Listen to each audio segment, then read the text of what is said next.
Good morning. Tara mag-layout and design na tayo ng ating prayers for the GC guys. Using cellphone tayo, docs apps and slides apps ang ating ginagamit na pang design.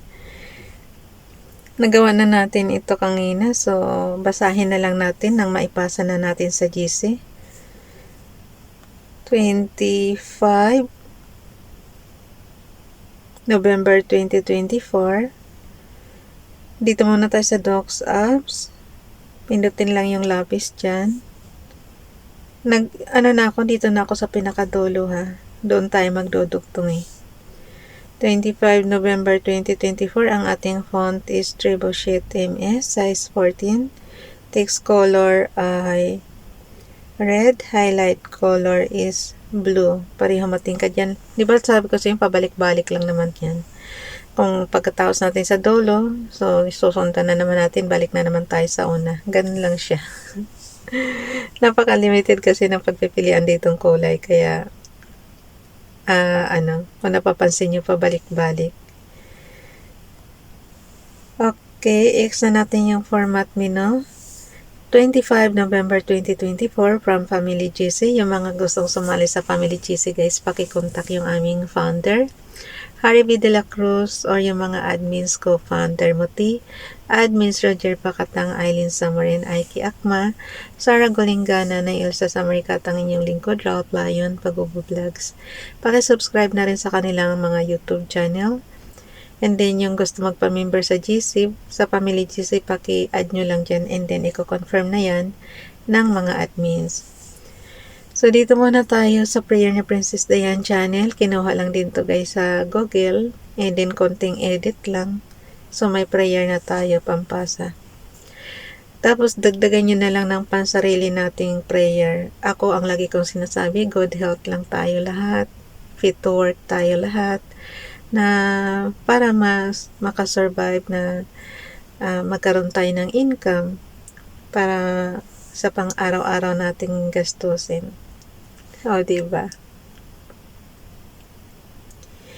So, nawa lahat is magiging masunurin sa batas kung saan man tayo naroroong bansa. Ganon din sa Pilipinas, nawa huwag napasaway sa government. Nawa makipagtulungan na lang ba para umunlad na ang bansang Pilipinas. Hindi yung kahit na mali na yung isang grupo, aayunan nyo pa rin, masabi lang na kayo'y follower nila. So, kumbaga sa guys, hindi na tama yung ganun. Dapat binigyan ka ng isip ni Father God, matuto kang mag-isip. Kung tama, edi umayon ka sa kanila. Pagka mali naman, edi mali, huwag namang huwag namang konsentihin. Ay nako, basta tutok lang tayo kay sa ating mahal na Pangulong Bongbong Marcos. Kasi naman guys, tayo naman kasi kung nung araw pa talaga tayo Marcos' follower tayo, pero hindi tayo katulad ng iba na porket Marcos ka is abusado ka na. So hindi tayo ganun. Marcos tayo, follower tayo ng Marcos, law-abiding citizen pa rin tayo kahit na sabihin natin mahal natin yung ating Pangulo. So na tayo, parang kahit na lang gusto nating gawin. Hindi dapat law-abiding citizen pa rin tayo kahit na yung nakaupo na Pangulo natin is talagang nasa side natin. So kumbaga sa kasi yung iba kasi porket nakaupo na si PBBM is gagawa na sila ng kung ano-ano dyan na masama na ikakasira ni PBBM. Huwag ganon. Law-abiding citizen pa rin kayo dapat. Hindi ba? Kasi yung iba porket magiging di mo maiwasan na masyado silang nasobrahan. Dati naman kasi yan si Inday Sara is naman yan na makaano naman sila sa Marcos dati naman. Pero ngayon, ayaw ko ba bakit hindi na siya parang ayaw na niyang sundin yung ng Pilipinas kung sino yung namuno. Ay, nako. Hayaan mo na lang sila. Basta tayo, sumusunod tayo parati kung ano yung ni PBBM, kung ano yung maganda na mga niya, mga project niya, so suporta tayo para umunlad na ang bansa natin. Nagkaroon na ba tayo ng kapayapaan ba? Kasi pag magulo guys, walang mga investor na papasok, so kailangan tumulong naman kayo na magkaroon tayo ng peace and order sa Pilipinas. Sabi nga ni Madam Imelda dati, Manila dati nung sila ang di ba tinalaga siya dyan, zero crime rate talaga. So, ibig sabihin, peaceful. Doon lang makikita pag peaceful ang bansa, pag zero crime rate. So, maganda yung noon ni Madam Imelda. Nawa, sumunod din ngayon yung mga kasi noon talaga law-abiding citizen naman kasi. Minsan kasi guys, yung ika-unlad ng bansa natin, nasa atin din yan Nasa nasa tao din yun. Yung mga nakatira doon, kung halimbawa talagang gusto nila ng kapayapaan. Hindi sila sasalungat sa gobyerno. Kasi wala namang presidente guys na gusto kang ipapahamak. Lahat ng presidente gusto kayong mapabuti. Gusto mapabuti ang bansa natin para maging tayo sa ibang bansa. Pwede tayo makipagsabayan na maunlad din tayo na bansa. Yan lang talaga ang pray ko, na maging maunlad na tayo. Yung hindi ko makakalimutan yung lagi sinabi ni Madam Imelda na can save the world.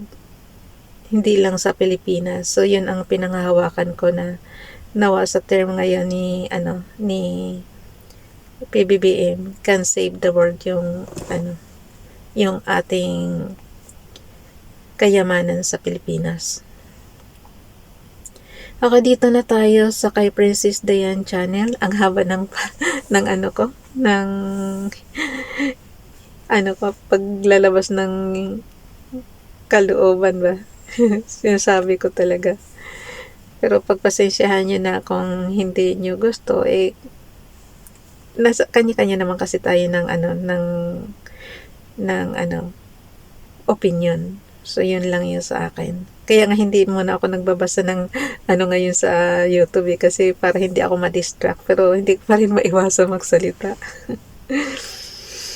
Okay, Princess Diane channel. Kasi ang dami nating nababasa ngayon sa YouTube. Parang ang gulo-gulo ng basta ayaw ko na lang mag-opinion.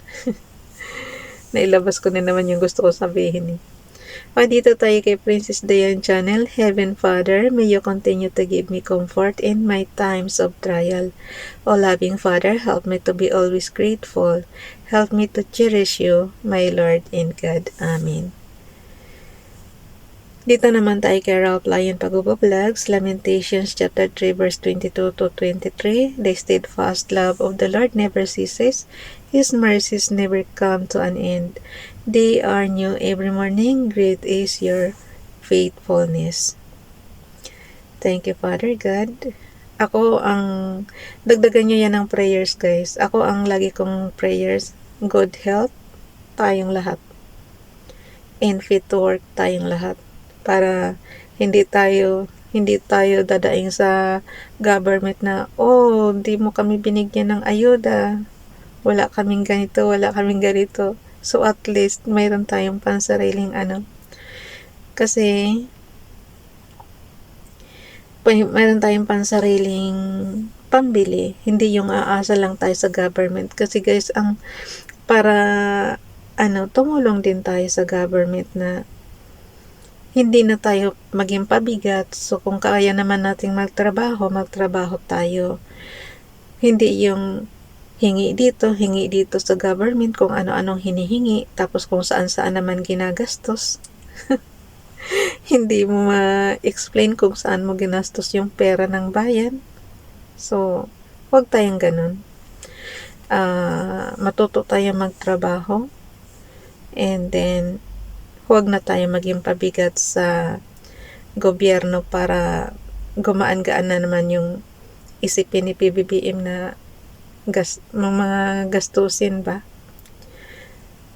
Kasi marami rin naman pinag-aanuhan yung mga yan. So, dapat hindi na kahirapan ang magiging problema ng Pilipinas. Dapat tayo mismo tumulong sa bansa. Huwag yung dadaing ka nga, nasaan yung pangako mong 20 pesos na bigas? Pero ang kinakain mo, naghahanap ka ng 20 pesos na bigas, pero ang kinakain mo na bigas is yung pinaka high quality. Anong klase kang tao na wala kang ginawa kundi mag-complain sa gobyerno? Ay, ang ginagawa ni PBBM, kaya nga agriculture ang tinutukan niya kasi para mapababa yung mga kailangan everyday. So, isa na yung bigas dyan. Kaya talaga napansin nyo, puro agriculture ang inaanuhan ngayon ng ayodang mga pananim. Okay, basahin na natin yung i-repost prayers natin, yung 2023 tsaka 2022. Year 2023 at year 2022, November. Kay Princess Diane Channel naman, call unto me and I will answer thee and shew thee great and mighty things which thou knowest not. Jeremiah chapter 33 verse 3. Kay Ralph Lyon, yung kanyang Hebrews prayer, Misli Proverbs chapter 28 verse 13. He that covereth his shame sins shall not prosper, but he who confesseth and forsaketh them shall find mercy. Dito naman sa year 2022 na prayers, kay Ralph, kay Ralph tsaka kay Princess Diane Channel. And Judah said unto his brethren, what profit is it if we stay our brother and conceal his blood? Come and let us sell him to the Ishmaelites, and let not our hand be upon him, for he is our brother and our flesh. And his brethren were content. Then there passed by Midianites, merchantmen, and they drew and lifted up Joseph out of the pit and sold Joseph to the Ishmaelites for 20 pieces of silver, and they brought Joseph into Egypt. Genesis chapter 37 verse 26-27 to 28. Alam niyo guys yung story ni Joseph, diba? Pero pagdating nung malaki na sila, si Joseph ang tumulong sa kanila kasi nagtagutom dyan sa mga yan nagkaroon ng famine. Basahin nyo na lang guys yung story na yan. Maganda yung story na yan Umiyak pa nga siya Okay, dito naman tayo sa Genesis chapter 37 verse 26-28. And Judah said unto his brethren, what profit is it if we slay our brother and conceal his blood? Come, pareho lang pala. Nilagyan lang ng picture. So, okay na guys. Tama na yan. Okay, ako na magpasa nito. Bye everyone. God bless us.